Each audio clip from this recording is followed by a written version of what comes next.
You afraid of the dark? Because if you are, I want to tell you that you're not alone. Because 3 in 10 U.S. adults, they are afraid of the dark. However, this morning I want to talk about another meaning that darkness has. Not necessarily what we see if I went over there and turned off the light, but a different kind of darkness. The symbolic meaning behind darkness that I would argue is much scarier. Darkness has been used throughout history to express the evil and the sadness of this world. Here's a few examples. It's customary to wear black or dark colors to a funeral because it symbolizes mourning and grief and sadness. And in culture, in literary culture, Shakespeare, the famous playwright, in Macbeth, he used two dark metaphors, a candle and a torch being extinguished to represent death. So it represents mourning and death and sadness and, unfortunately, the immense amount of evil in this world. And the Bible does it as well. Time and time again, it uses darkness to represent Satan and sin and people who are struggling. Like in 2 Corinthians chapter 6 and verse 14, where it says, "Do not be unequally yoked together with unbelievers, for what fellowship has righteousness with lawlessness, and what communion has light with darkness?" You see the separation between the two. There's a contradiction between the light and the darkness. The light representing believers, and darkness representing sin. So we know that darkness throughout human history is representative of evil. But besides that, darkness does have a scientific meaning, like the one where I turn off the lights. Darkness is the absence of light. That is the simplest way to explain darkness. There's no light. And that applies symbolically as well to those same symbols that darkness has. What about death? What is that? It's the absence of life. What about grief? It's the absence of what? Joy or happiness. Or the one I want to talk about a lot this morning, evil is the absence of what? Goodness. And it seems as with each passing day, this world continues to grow darker. There's less good and more evil. Last year in 2025, there were over 170,000 war casualties. Yet that was not the leading cause of death. It was nowhere close.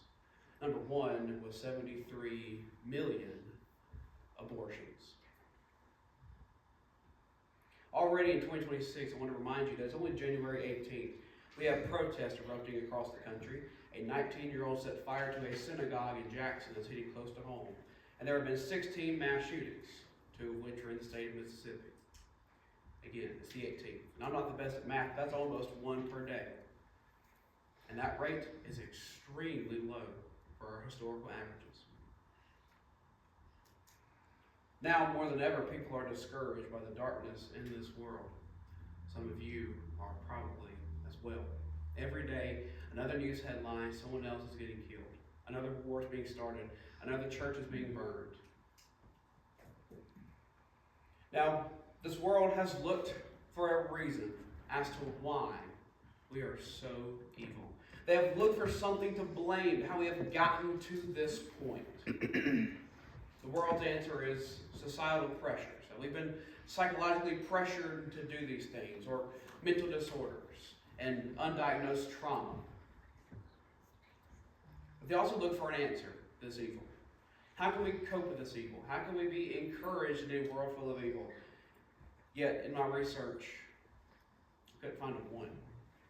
The world can tell you about how evil we are, but it cannot provide an answer.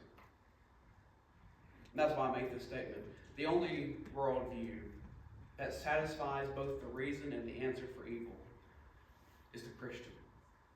The atheist, the agnostic, the Jew, the Muslim, they can't. They can't truly live with this world with an answer and with a hope. Only the Christian. And that should encourage you. That should strengthen you. Every aspect of the human life has been infected by sin. There we go. The Christian has the answer as to why all this stuff is happening. Every aspect of our life, even our rational thinking skills, are sinful. This is evident by our evil deeds, all those deeds you see in the news headlines, with the only cure being the blood of Jesus. Now I want to help you understand why we have the best answer to evil. Why you can have hope in this ever-darkening world. And I want you to share that with those who aren't yet enjoying the fruits of encouragement that come through Christ. Because Christ provides something to this world that it does not have, and that is, maybe you could guess from the songs we sang this morning, light. We'll turn with me in your Bibles to John chapter 1. We're going to be in that gospel a lot this morning, so you might as well keep your place there. John chapter 1, we'll read the first 5 verses.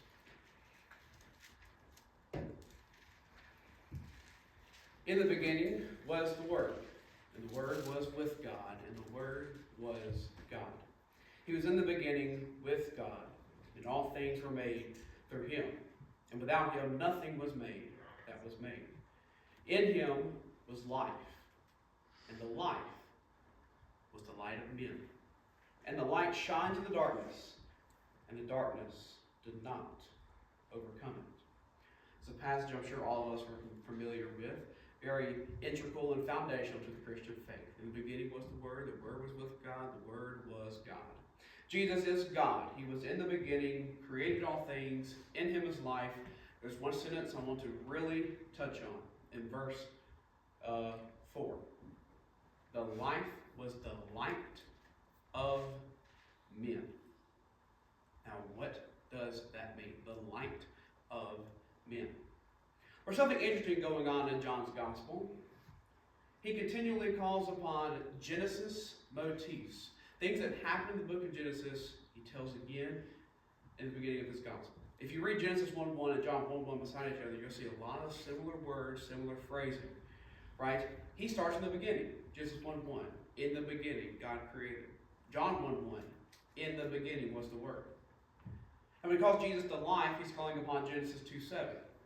And the Lord God formed man in the dust of the ground and breathed into his nostrils the breath of life. Now we're going to talk about light. What's he calling upon there? Genesis 1:3. And God said, let there be light. And there was light. John is calling upon that verse specifically. And there's one word I want to talk about in Genesis 1:3, and that is the word said. And God said, let there be light. In Genesis 1, we see God speaking things into his creation. Everything. God speaks, there it is. God speaks, and there it is. There's a cool connection between speaking in Genesis 1:1 and the word in John 1:1. You know what that is? So in John 1:1, the Greek word that our Bible translates to the Word. The Word was with God, the Word was God. The word John used was logos. You know what that means? Logos simply means something spoken. That's why our Bible translated it to the Word. It is something that is said. So Jesus, the Logos, is God speaking. And Jesus is the light. Simply put, Jesus, the Word, is God speaking light into this dark world. As he did in Genesis 1:3, there was no light. There was all darkness, and God said, let there be light. There it was. The incarnation of God himself, we see here in John 1:1, was God saying, this dark world, there's light. And it was Jesus. Because see, without Jesus, there is no light. Just how before God spoke, there was only darkness upon the face of the earth. Without the light, you can't see. Profound observation there. But if we can't see without the light, then without Christ, we are blindly living our life. You want to know why this world is so wicked and evil? It is literally the blind leading the blind. We are getting nowhere without Christ. Without the light, you wouldn't know God. You couldn't see God. Even Jesus said that himself. No one has seen God, but if you see me, you have seen him. You also wouldn't have an escape from darkness. Without the light, there is only darkness. See, this leads us to the observation that Jesus is God's ultimate solution to evil. He is the true light that outshines all of the darkness. But now you could point out that there are a couple of other solutions to evil that God uses in Scripture. And I would agree. There's something we need to talk about those. I highlighted two of them. The flood. Right? God, every intent of man's heart was evil. He kills the wickedness, saves the eight righteous. Evil will be done, right? No. He killed the wicked, but was purposefully incomplete. I'm going to highlight that word purposefully to show that even the eight righteous souls he saved, they weren't perfect. Sin continued. Noah got drunk. We have his sin recorded. His children, the nations that would come from them, were wicked. Even the eight righteous souls he saved. People think that's the solution to evil. Sin still continued. It was purposefully incomplete. What about the law? Okay, God told his people, hey, those bad things, don't do it. Good things, do it. It prohibited the people of Israel from doing things like adultery and idolatry and murder. You would think that would stop evil, right? No, it didn't.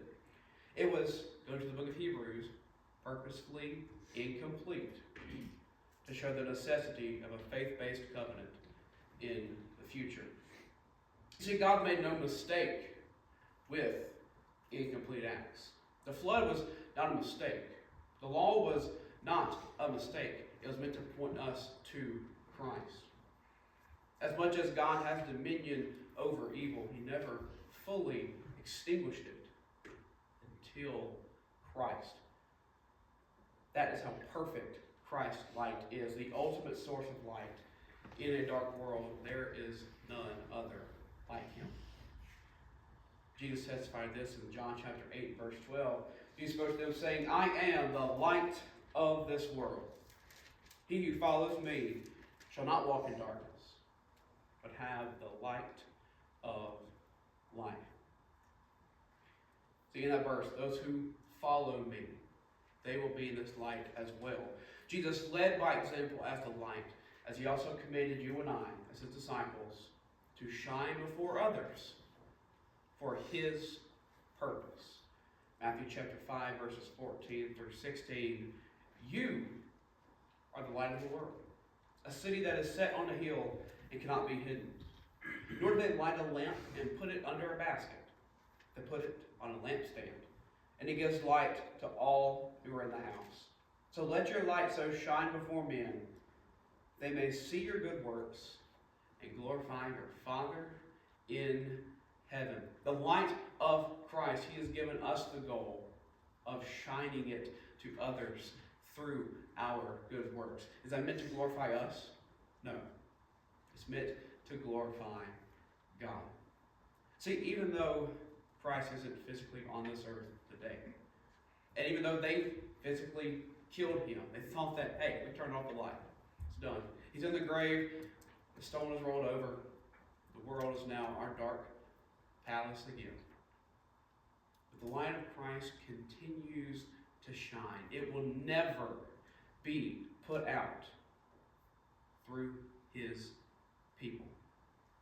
However, many are not following in his direction. He has given us the light to shine, but many have turned it off. They aren't, as he said, the city is set on the hill. They have put a basket over the light, and no one can see. That leads me to point number 2. As great as the light is, many in this world hate it. Many hate the light and instead love darkness. I told you to hold your place in John. Let's turn to John chapter 3. John chapter 3, we start with verse 16. For God so loved the world that he gave his only begotten Son, that whoever believes in him should not perish, but have everlasting life. For God did not send his Son into the world to condemn the world, but that the world through him might be saved. He who believes in him is not condemned, but he who does not believe is condemned already, because he has not believed in the name of the only begotten Son of God. And this is the condemnation, that the light has come into the world, and men loved darkness rather than light, because their deeds were evil.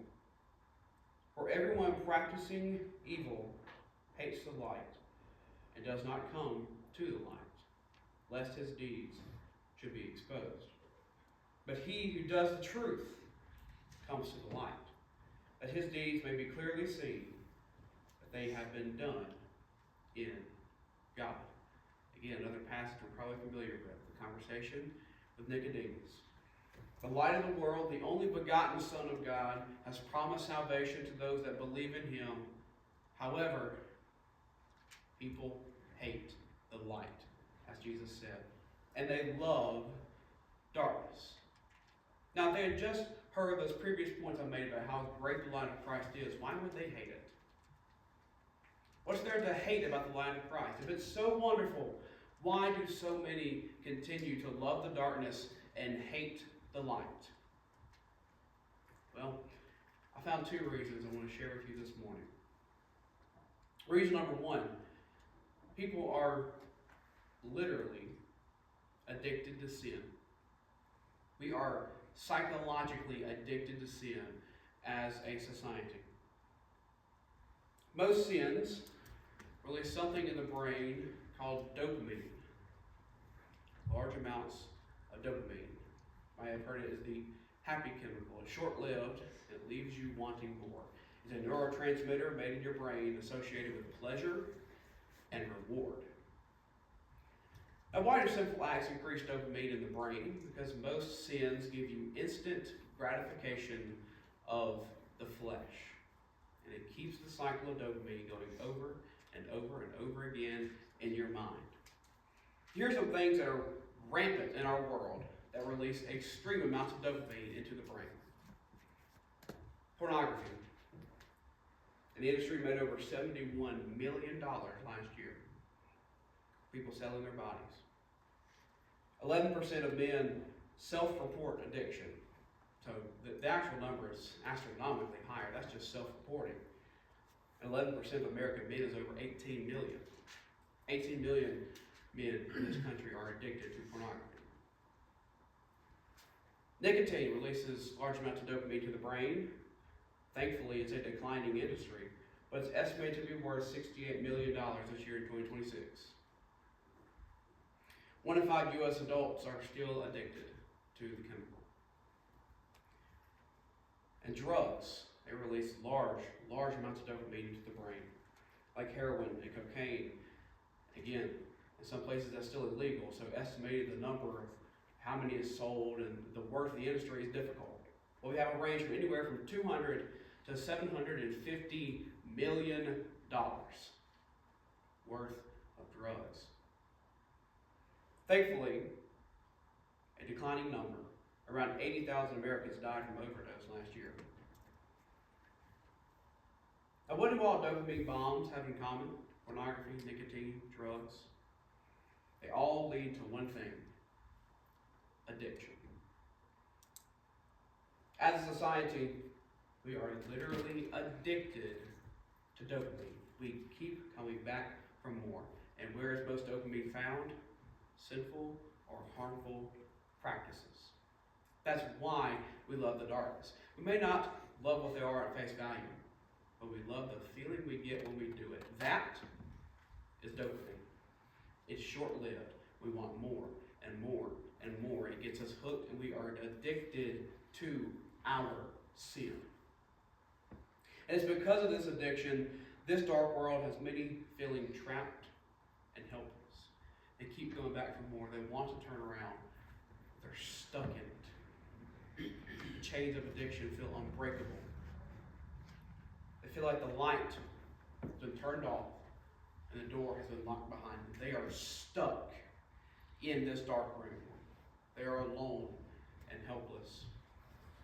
It's how addiction to sin makes you feel. This is, in fact, Satan's strategy. This is how he gets you hooked and locked in on your sin. He makes you feel as if there is no way out, and you are not alone for feeling this way. I want to tell you, Paul himself felt this way. Romans 7, chapter 15. Use the NLT here. I like how they translate this. I don't really understand myself, for I want to do what is right. I know what's right, but I don't do it. And I do what I hate. I know this is right, and I just can't do it. And I know that what I'm doing, I hate it, and it's wrong, but I keep going back to it. He says that's the sin within him that is driving him to this addiction. It's the flesh within him. It's something that we have all experienced and fought with. Something that can only be broken through Christ. As the light of men, he's opened that door. He has brought the light to this world. Yet so many are still reluctant to walk out. To walk out of the darkness and into the light. Maybe they can break their addiction. But reason number 2, people are afraid of judgment. Going back to John chapter 3, verse 20. For everyone practicing evil hates the light, does not come to the light. We want to focus on, lest his deeds should be exposed.